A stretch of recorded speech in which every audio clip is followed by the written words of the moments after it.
Where's all the money gone? I want my hubby. Where's all the money gone to, baby? No one's going to jail. State capture. Dirhams and sisters for sale, yeah.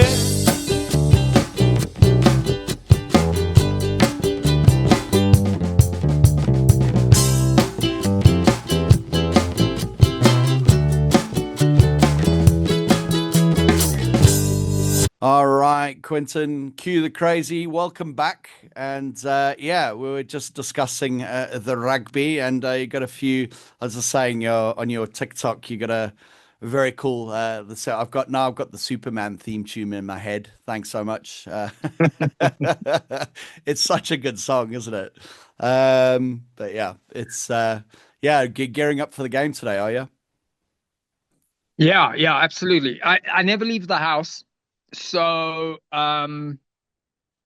like I got to give myself little things to look forward to every week. Right. And you can go a little bit dilly, you can get a little bit I don't know, cabin fever. So Yeah, I'm sure. excited now for the game. I got my shirt on, Mm. got my one castle light in the fridge. That's Just the one, just the yeah. one. I've only got the one because I had it was during the World Cup. I wanted a rugby jersey because I didn't have one. Right. And Macro was having this special. If you buy 24 Castle Light, you get this rugby shirt. And it ended up being this fake rugby shirt, which I've still got in my cupboard. But anyway, finally got this one. And so since 2024, whenever the Rugby World Cup was then, I've been slowly drinking the beers, and I only got the one left. So it just goes to show how little I drink. Yeah, yeah. It's taken me a year to finish 24 beers. Wow. Okay. Okay. Considering I probably did 24 with my friend last week here. Yeah. See. Cool. Yeah, yeah. So, who are the Springboks playing today? Is it Italy again, or is it a? Italy again, yeah. Okay. All But right. it's a Cool. but okay, so it's Italy again, which we do sometimes, which is a bit strange. We sometimes play back-to-back teams again. But the reason why this one's a little bit different is Gayton McKenzie, I don't know if you know this, made an arrangement for SABC to broadcast the match on SABC 2. Oh, wow. And the Okay. reason is because it's been 30 years since the 1995 win. Something to do with 30 years of Springbok rugby or something like that. Yeah. So the whole country gets to watch it together. And I always feel a little bit more connected to the Springboks when the whole country can watch it. If Yeah. it's only broadcast on Super Sport, I feel like it's a special club that can watch it. This makes me feel much more connected. Yeah, it kind of reaffirms the whole with like in apartheid, it was the kind of the game of the elite, wasn't it? It sort of represented that in a lot of ways, and it's almost important to get these games back on our national broadcaster, isn't it? Really, in a lot of ways. Mm, Well, and listen, there's contracts and deals, isn't there? So, I get it. And it's a TV game. It's all about sort of that. I think that's where rugby union really makes its money. So because there'll be people in the UK, for example, watching the game on like Sky and things like that. So I kind of get it. But yeah, Gayton sort of bringing rugby back to the people is probably some of his important work, really, being Minister of Sport and Art. I mean, he kind of ran his for lack of a better term, he ran his campaign on the idea that when he's the Minister of Sport and Art, he was going to be doing this. He said he wants to make it more accessible, but um, it hasn't really happened, Mm, really. And then I've been seeing TikTok videos talking about how expensive the tickets are. yeah, We can't afford it. It's like 1,500 rand a ticket. And yeah, if you've got a family, how do you afford that? yeah. As a South African, that's a little bit insane.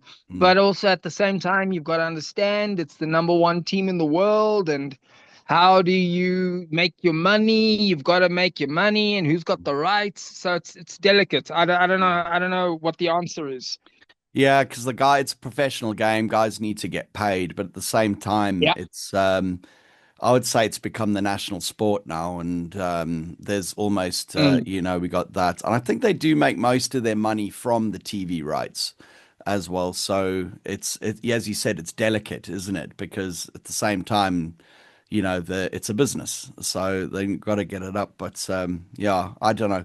But that's particularly now because it's the 30-year anniversary or whatever from the '95 World Cup, and they've done all the sort of new edition Springbok jerseys that have come out. My friend dropped 1,800 rand on the sort of replica jersey that they wore on the day of the Wow, final. shit. Yeah, so that's going on. So they're making their bucks, but again, it's I think sport with and Mandela as well. It's sort of bringing it sort of really does bring people together, and yeah, I think SABC just need to start pulling their socks up, and as an organization because Mm-mm. the great SABC is no longer great. That's for sure. It's become a bit of a joke. So considering what they're getting up to. Yeah, absolutely. I mean, when in the late 90s, early 2000s, I was predominantly a TV actor. Hmm. And so there was a lot of soapies and things that we used to do, or commercials or whatever, shot in Auckland Park, done through SABC. And if I just think what's become of the SABC in the last 20 odd years, it's terrible. I got a friend, Kathleen Anderson, who makes TikToks, and she talks about it all the time. She said she's the TV soapy actors of the 90s and early 2000s are all but unemployed. They're struggling. They're struggling. They're not Shame. getting any contracts. Their agents are packing up and moving to other countries. I mean, it's terrible. Hmm. So I don't know. I don't know what's happening with the SABC, but they better make a plan. Otherwise, they're going to be extinct. The great Yeah. white elephant. I did Mm. a short broadcasting course with a random company, just about 20 odd years ago. I was looking to get into broadcasting and radio and things, and the one of the days they took, we had spent a whole Saturday at SABC Studios in Auckland Park and went through. So this is 20 years ago when it was still the Mm. phenom that it was. And I don't know if you've obviously been there. It's just the most amazing building, considering Mm. the sound, and they've got there was a room where they would test sound equipment with 0% echo and stuff like that, Hmm. and then sort of places for orchestras, and people have no idea what was going on. I think the Nats really sort of dropped a lot of money on that building just for the broadcast, and then all the different radio studios, and then also recording studios. And that time, digital was starting to sort of come into the fray of sort of taking over. So before, if you're a musician, if you want to be recorded, you had to go analog, which was a very expensive and a very long process. So they had the analog. Mm. I don't know if they're still there, but they had the analog studios, and they had an analog and digital studio, and then just digital studios for recording, and just the sheer in what's the word, investment in it. For it was top class, world class building. I dread to go now and see what's happening there now. Maybe it's still the same. I don't know. I don't want to sort of make any I comments, don't but know. I have a It feeling. would break my heart. Yeah, I have a Yeah. feeling we know what's going on. I'm sure the stuff's sort of disappearing. But let's get back to the rugby. So, Mm. Gates McKenzie bringing the sport back to the people. Of late, Gayton's been pretty weird. He's gone very quiet after his initial boom on the scene of becoming Minister of Sport. Afani's become a bit quiet. Do you think that's just me, or has he got the golden handshake? To me, it looks like the golden handshake. My end, he's seems to be is sort of very sort of buddy with our president at the moment. He's very supportive of Ramaphosa, and I'm trying to gauge whether it's like a a, a thing with whether he's just supporting the GNU or is it something else? Um, and I as don't he, know. It's a good question. I don't know. I agree with you. I think he's gone quiet. Mhm. But we mustn't conflate being quiet for hiding your head. Sure. Although, I mean, the timing is weird. What comes to mind is old Liam Jacobs. Yeah, That definitely. thing. That That was a whole big bombshell. I was like, a what? And now dude, we've heard nothing about it. that was a I've heard kick in nothing the from Liam. gut. A kick in the gut for Yeah. me, like massive. And no Yeah. answers, like Mm. no real answer. There was a little bit of backlash that okay, so he got backlash from social media. Then he went onto social media, TikTok, I don't know if it was on YouTube or whatnot, saying, "Oh, you guys are accusing me of being bought. My mother didn't raise me that way." Mm. That's kind of like, that's not a very political way to address it. I would Mm. prefer like a press conference, and then you tell your support base what's going on, because like you just said, is it a golden handshake? Politicians are not oblivious to the fact that the optics of what the people see speaks louder than facts sometimes. So if a politician wants to avoid hearsay or conspiracy theory, they've got to speak to us. Mhm. And if they're going to be quiet, then we're going to assume the worst. And I think that's what's a little bit happening with Gayton, and certainly is now what's happening with Liam Jacobs. We need answers. We need a proper explanation for what's going on. Otherwise, we're just going to assume the worst. And then Mhm. for a politician to turn around and say, we've lost our minds, well, then they're not very good politicians, because this Mhm. is the problem that we have as the public, is that if you're gonna act suspiciously, we're gonna assume suspicion. Mhm. It's just the way it is. It's nothing personal. It's just how the public will react to a politician. Yeah. And so I don't know. I don't even know what to say. I don't know. Yeah. I think time will reveal whether Gayton and Liam are in cahoots, or I don't know, some kind of cover up. Who knows? I don't know. Yeah. What do you And think? well, it's that move to the PA as well. And then sort of now listen, I don't know what's going on in the background of the DA. I'm Mm, not I don't have that sort of talent to see, sort of fathom what's going on there. But I yeah, as you said, it just a press conference would have been interesting, I think, because he just came out of nowhere. I was actually following him on social medias, and when he yeah. was first starting out, and he was just a young man, really, sort of supporting the DA, and sort of going, and he was a true blue DA for a long time, and and it was just talking real sense, and then going into Parliament, it just sort of as asking questions about budgets, and it was going okay, and then it was that Danny Jordan interview he Mm. had. He made Danny very uncomfortable, and then boom, and then he went that Gayton interview, and then next thing, oh, he's in the PA, and now there's no more Liam Jacobs online. It's just, as he said, is he just all he can do is assume, be suspicious about the whole thing. I Yeah, think yeah. I for me, I'm quite it's disheartened by it, because I think we had a real sort of real talent there, sort of in the government, and they've managed to, yeah, I don't know, they've managed to quieten him somehow. That's how it looks like to me. But maybe Liam Jacobs is sort of reviewing what he was doing. For all we know, he had some threats. You just don't know what's going on in the background. But see, that's the problem. We don't know, and Mm. it's everyone has the right to their privacy. I understand that, but when you've entered the political arena professionally, Yeah. your rights to privacy, I think, are superseded by the public's right to transparency. Yeah. He's not in a normal career. He's in the career of the public eye, and Mm. by keeping quiet, he's going to do damage to his reputation and to to the already delicate way the public sees government and politics. We don't trust people already. This makes it worse. Mhm. This is not helping.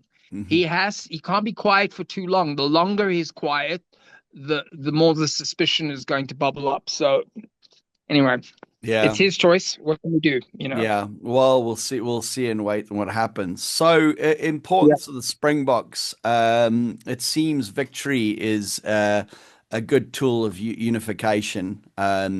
Now it's massive. I mean, I was watching the rugby the last couple of weeks, the Barbars, and then Italy Mm. last week. We have serious contenders for the next World Cup. I mean, it's a bloody good team. Still, if the elder players sort of manage to make it to that next World Cup, your Khaleesi's and your Etzebeths and stuff like that. Do you think we're looking good for a sort of contending for the next world title, the next World Cup? I don't know. I'll if you were doing this interview with me next week, I would be able to tell you because I've made so Mm, many changes to this week's team, mhm, and rightfully so. See, the thing, what I love about Rusty Rasmus is that he and I think they're going to study this in future international coaching. They'll study Rusty Rasmus because he makes a lot of risky strategic changes to the sides building up to bigger matches. So, in other words, I believe, I mean, I don't know if this is true, I believe that he is happy to lose insignificant games or take risks on losing insignificant games to get to the point where we have a solid team in a big thing like a World Cup. mm. So I don't know. I don't even I had a look at the list of players for today. I don't even know half of them. I mean, it's Yeah. like I mean I know them, but they're not the usual names. So I don't know. I don't know. Mm. What I do know is that I trust Russie. And it'll be interesting to see the changes because what was the score last week? It was 42-24, right? Something like that. Yeah. Yeah. So, and he wasn't happy. He wasn't happy with that. Oh, So it's going to be interesting to measure I believe a good win. 42-24 is nothing to be ashamed about. But he wasn't happy and he's made a lot of changes. Let's now compare last week's game to this game. Same opposition, Italy versus Italy. Brilliant. This would be a good measuring stick to see if he's going in the right direction or not, yeah. Yeah. It I was think. 42-24. Yeah. He's almost become with Rassi. I haven't seen someone run a team or inspire a team quite like him since probably the obvious sort of figure would be Alex Ferguson from Manchester United in the 90s and early noughties where they were winning all those titles and then Mm. he they haven't been able to replace him. And Alex Ferguson had this the whole schoolboy sort of system where he invested in youth and built them up and Mm. they were completely what's it, Manchester United before all the kids. They really believed in the team and the Yeah. brand, and and if Rassi's become that figure, and I don't know, it's amazing. This idea of leadership and good leadership, which comes, which I had earlier, what a difference it makes, and people believing in leadership and what you can achieve. And just having a bit of brains and a bit of talent in control really goes a long way. I think the man is just a super creative. I didn't realize how creative he was. I mean, the man just Mhm. thinks outside the box. It's just great. Like the whole Waterboy incident a few years ago was great. How they and the World Rugby's they're changing loads of rules, and I don't know if they're trying to get this whole bomb squad thing out, trying to change the They scrumming, are. and They hate the bomb squad. They hate yeah. it. It was such They a it was say they such a say it's clever idea. ruining the game. Yeah, Uh, well, for who? Writing for who? exactly. Exactly. This is my argument. This is my argument. My argument is why don't you do it? Yeah. If you feel this is an unfair advantage, why don't the other countries do Mm, something similar? But also, I believe that and with all sports in the world, whenever they make changes or add new rules to sports, people always have a hoo ha. But Hmm. at the end of the day, sports is about winning within the confines of the rules given. Yeah. And if there is a rule that you can take advantage of, if you can capitalize on something, you are strategically doing what is needed to win the game. Mm. I have absolutely no problem with what Russ Mm. is doing um, with the forwards. I think it's just great strategy. I don't see it as cheating. Um, but even if they do get rid of it, I think Russie will figure out he'll adapt. Yeah. South African rugby is all about adaptation, and Russie is a master strategist at that. You know, he could if we ever had to go to war, I would want Russie Erasmus to be the strategist for our war. He's very Sure. good at that. It's Mm. very calculated. So Yeah. yeah, I trust him. I Mm. trust him. Yeah. Yeah, Yeah. there's a term that the kids use on TikTok called zaddy. Have you heard that zaddy? No, never. Yeah, I don't know why the Z, but anyway, it's a reference to anyone that is older that people admire and look up to. So like Pedro Pascal is the zaddy of action stars now. Everyone loves Pedro Pascal. Right. So I think Rassie Erasmus is the zaddy of South African rugby. All of Mm. us, including the players, look up at him like this patriarchal leader, this father figure. Mm. In fact, I saw Sia Kolisi do an interview, and he spoke of Rassie Erasmus like a father. Hmm. And that's what we need. That's what we need for our politicians. Mm. That's certainly what we needed for South African rugby. So he's doing the Well, right thing. and it's in, you bring up Sia, probably the most successful captain in rugby history, Absolutely. and definitely in South Africa. And it's just, I remember when Rassie picked Sia, and it was immediately the old white South African thing of, oh, here we go, Mm. quota player, blah blah, and Rassie saw something in Sia that no one else did, and that there is just that he's got eye for talent out of the box. And it's also, he's created support structure for Sia Khaleesi, with your Etzebeths and whatever. It was a Dwayne Vermeulen as well, before he Hmm. sort of called it a day. Those players just like, and what I love about Sia's not shy to go ask for advice, from some of the senior players. What do you think? He's got this support structure to help him make a decision. And it's just genius, the whole thing. And yeah, we sit there. I did watch the when the All Blacks played the Springboks at Ellis Park a few years ago. I went with my father and we went and watched the game.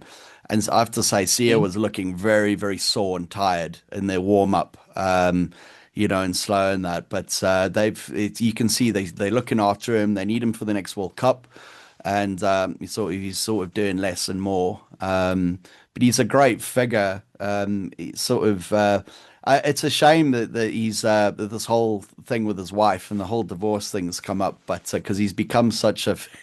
so, but I do have a lot of time for Sia. Do you think he's going to make the next World Cup, in your opinion? Because he's sort of starting to play less games now. It's become like a Francois Pienaar figure almost. They're kind of keeping him on for the sake of who he is more so than what he offers the team. Or do you How think old is that's, he now? How old is he now? I'd need to check. And while Yeah, you're checking, let me say this. So the two things, something that came to mind, and I'll answer your question afterwards. When he was picked, and the people were going on about like what did the Americans call it? DEI. Oh, yeah, he's a DEI pick, a diversity, equity, and whatever pick. And obviously, he wasn't. Rusty knew what he was doing. Brilliant, genius pick, wonderful, and the naysayers go to hell. However, had he been picked, had he been made captain, and had we lost the World Cup, yeah, yeah. Would it be a different had he story? not had he not performed to the level that Rusty thought he could perform, what would we be saying right now? Oh, yeah, it We would be. might be saying Hmm. these damn quotas are killing sport. You Yeah, see yeah, what I mean? yeah. So Been there, been there. one of the things that I always find um, important to remind myself on is that uh, that there are many realities. There is the assumed reality that we live in. This is what we see in politics in America and South Africa. There's the assumed reality. Oh, the problem with our country is that too many white people own land, or the problem with our country is that the black people don't know how to run a country, or Mm, that, or in Sia's case, some people will say the problem is the quota system. It's going to kill rugby, and then other people are saying, look, the diversity worked, and he's right. At the end of the day, the assumed opinion can either be matched. In other words, it can be agreed upon, or it can be rejected by the real reality that takes place. hmm. So at the end of the day, it doesn't matter what we think is the right or wrong thing to do. The right thing is the thing that works. Yeah.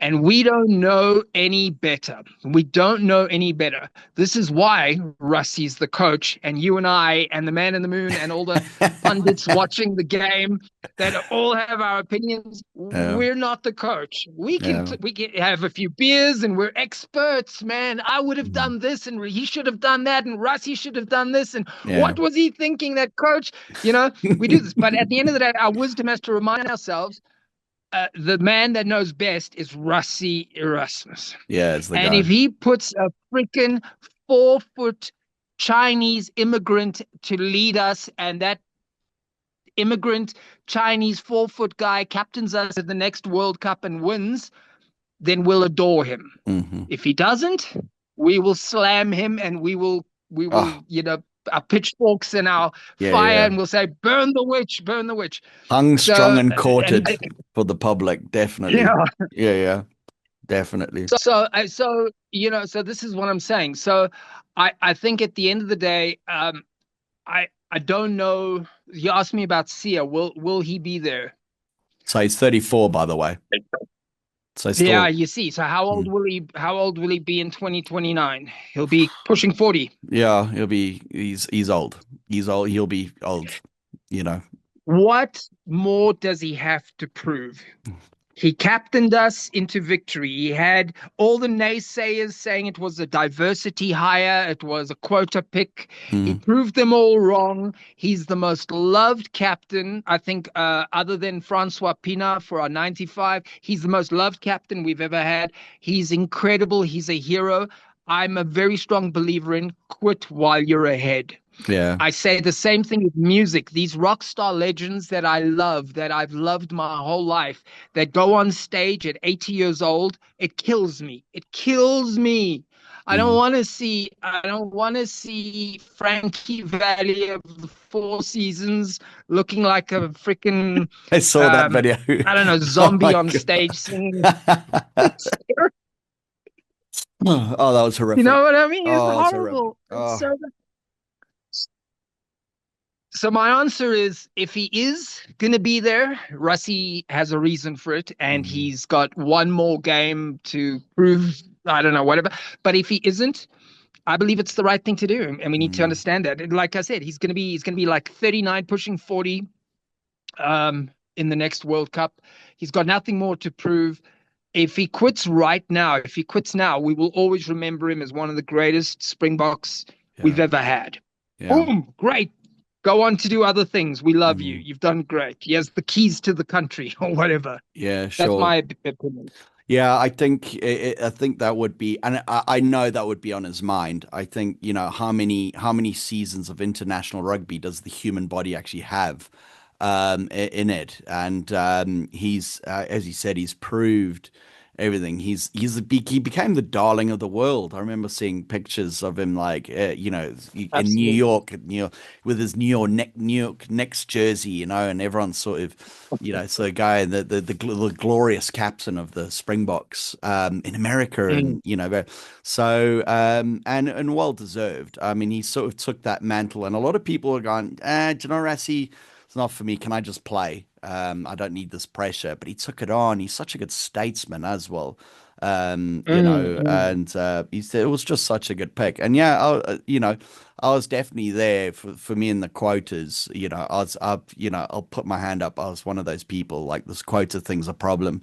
And but also what we need to tip our hats to is the school system, and our provincial system in this country is second to none. We have a great school, Yeah, particularly that's the where the private. magic lies. Yeah, we've got the private Yeah. school system, which is just producing great talent. And we got this depth. I didn't, Sia went to school in the West, it was at Eastern Cape or Western Cape, one of those sort of, Was it well, King's College something or like was it that. not? Yeah, Yeah. something like that. I'll Google it. But the private school system. I played rugby in the Model C school system, and this generally Mm, you're just participating really. But the private school system supplying players to the provincial system, and then gives someone like Rassie like, all right, this whole pool of people to look at and choose from. SEO is a massive part of that. We need to sort of give credit to that, and then Rassie's knowledge of that system and sort yeah. of using it to his advantage. Let me just put here, what school did Sia Kolisi go? Grey High. Is that Grey High School? Gray's College. Of course, the Port, best rugby school in the world, in my Port opinion. Elizabeth. Yeah, so the PE branch. Yeah. Grey High School PE. So, and then obviously you got the mammoth Grey High Bloom, which is a whole other. Mm, That's a podcast on its own. Those guys, but yeah, they sit there, and it's what's interesting. I'm looking at, we're talking earlier about the foreign team trying to change the rules. But for me, it's clearly obvious that the club system, and I'm seeing it with South African soccer, is the club system isn't the best place to develop. So I mentioned Alex Ferguson earlier, sort of with his mm, schoolboy contracts and that famous team. He brought a whole bunch of unknowns from his development squads, and they won what yeah. two or three leagues after that. I truly believe our schoolboy system is where we're winning these World Cups. It's just amazing to see our under 20s do so well. They're absolutely dominating. So Gray goes over to New Zealand, just kicks everyone's asses, and yeah, it's a very good system. I taught kids for a long time musical theatre, and one of the kids I taught was a under 19. It all starts with the great teams to watch for when the schoolboys become under 19s, and the under 19 rugby is where you start to look for future Springboks. Yeah, And I completely agree with you. I think uh, the fact that because, yeah, like you said, English football does, or even UEFA football does something similar. They start to look for talent in high school, mm. and they look for these. I mean, I heard some story now. When was it? 2 days ago that God, I don't know what it was. It was boss. Some team, some soccer team signed a 12-year-old or a 13 What, year from South old. Africa? Yeah, yeah. No, was South Africa? Well, I unless don't you're know. talking about It was different in things. passing. Anyway, Yeah, yeah, I don't know. It was, but the point was that they were signing a club signed a kid, a child, because they could already spot the talent going forward. hmm And I think that's that. Yeah, like exactly what you said. I think Russie, this is why he's such a good damn coach. He's not thinking just of the game. Like I can tell you now, Russie is not thinking of when he was practicing. He wasn't just thinking of South Africa playing Italy last week. He was thinking of South Africa playing Italy today. And today he's thinking of South Africa playing the next team, hmm and so on and so forth. He's already thinking of the next World Cup. hmm And that's what makes him so great. Yeah. He's like I love my garden. Yeah, I'm sitting in my garden. Yeah. Looking good. Almost everything here I planted, and I planted these seeds many like 3 seasons ago, 3 years ago, some of them. This rosemary bush was like this big All when I right. put it in Wow. here. Now it's massive. It's like Yeah. Yeah. a meter and a half high. And that's what Russie does well. He plants the seeds for future games. hmm So it's exciting. It's exciting. But it's also hmm nerve-wracking because we've got more to lose now because we've won 2 World Cups back to back. The pressure is on for us to do it again. And I mm mean, you know, Is that realistic? Is it high? I mean, I don't know. I don't know. It's exciting. But to go back to your original thing, I've been thinking about it now. When you said about Sia, I think the right call, whatever they decide to do, but I think perhaps the right call would be um, pull back. That's what I would do if I was Sia. I'd pull back and give the baton on to the next person, Yeah. groom the next captain, help the next team. That's what I would do. Yeah, because there's great black talent now that's coming through, and I think it's largely to do quotas. I don't know enough about the quotas. I'm sure quotas help, but also the schoolboy system here is really, you got more sort of black children going to private schools, are able to access these schools and go and then get the sort of the development in. Are you still there, Q? Yeah, I'm Oh, here. okay. Oh, okay. But they're still, and they're getting the development they require, essentially, and which is I think a large portion. And it took a generation. They say generation's 30 years, hey? So it's taken a sort of generation. Maybe it could have been quicker, but it's starting to go through, and the black talent coming through. I matriculated 99, and there was the player at Craven Week was a black player. I'm trying to remember his name. He's actually a super sports presenter now. And I remember Okay. watching his game. He played for Western Province at the time. I think he was playing flank or whatever. I think he ended up at center. But even from then, the guys are being spotted. And what's important for me is that they come through, that they're being found and developed properly. Owen and Kamani, I remember back in the 90s, he came through, he was playing for the Lions, he was a hooker. And I know him quite well. He used to drink at a local pub here in Midrand. But Owen, instead of being nurtured and developed, Owen was then just thrust into a Springbok tour after having a great season with the Lions. And it kind of killed his career. And I think, if anything, I mean, he played, but I think he didn't sort of reach the heights that I think that he could have reached because of that. So I think maybe he sort of learned that. So the nurturing and the looking after, and I mean, Safi's just done a great job with all that. And now we got. I haven't had the sort of quota complaint conversation now for years. I haven't heard people moaning in the pub or anything like that. So I think we're on a genuine plane now. Okay, we've reached a point where people are. I think people are there for merit. More so, maybe sort of, yeah, and it's just looking good from here. Is it realistic to expect a World Cup win? I think the All Blacks have that pressure, and I think we've got that pressure now. And I think the Springboks have gone from, all right, let's just go from game to game to, as you said, thinking, a month ahead, 6 months ahead. What are we doing? What sort of team do we need for the next rugby championship? Who do we need ready for the World Cup? You probably find Rassie is using the season to pick his World Cup squad. He's probably got it picked out already, Absolutely. and Yeah. he's got an A, B, C team, and he's sort of putting them all around. And I agree with you. It's just there's games playing Italy, and listen, fair dues to Italy, a great rugby nation now, particularly the inclusion of the Six Nations. But Italy is a team we use to test players, test combinations, and stuff like that. So it's I think we're in a very good place with South African rugby, and hopefully it'll filter out into other facets of South African sport. The soccer's starting to do a bit better now. Crickets, we had the Yeah. 5-day world champions, which is great. It's hey, we won the modern dance world I saw. championships. Yeah, I saw. fantastic. Yeah.